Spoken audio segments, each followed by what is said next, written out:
இதய நோய் திடீர்னு வராது. நாம தினமும் பண்ணுற சில தவறுகள் தான் அதை மெதுவா உருவாக்குது. முக்கிய பகுதி 1. காலை உணவை தவிர்ப்பது. காலை சாப்பாடு சாப்பிடாம இருக்கீங்களா? ஆயுர்வேதம் சொல்றது காலை நேரத்துல ஜீரண சக்தி, அக்னி சரியா வேலை செய்யணும். அது கெட்டுப் போனா இரத்த ஓட்டமும் பாதிக்கும். 2. அதிகமான மன அழுத்தம். நீங்க எப்போதும் கவலை, பதட்டம் இப்படி இருந்தீங்கன்னா அது நேரா இதயத்துக்கு அழுத்தம் தரும். 3. உடற்பயிற்சி இல்லாம இருப்பது.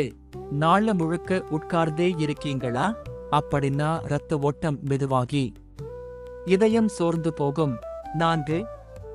அதிக எண்ணெய், அசுத்த உணவு. அதிக எண்ணெய், வெளியே சாப்பாடு, இது எல்லாம் இரத்த நாளங்களை மெதுவா அடைத்துவிடும். 5. போதுமான தூக்கம் இல்லாம இருப்பது. நீங்க சரியா தூங்கலன்னா உங்க இதயத்துக்கு ஓய்வு கிடைக்காது. ஆயுர்வேத விளக்கம். ஆயுர்வேதம் என்ன சொல்றதுன்னா, உடம்பு சமநிலையில இருந்தாதான் இதயம் பலமாக இருக்கும். அதுக்காக நேரம் காத்து சாப்பிடுங்க. மனசுக்கு அமைதி கொடுங்க. தினமும் கொஞ்சம் உடற்பயிற்சி பண்ணுங்க.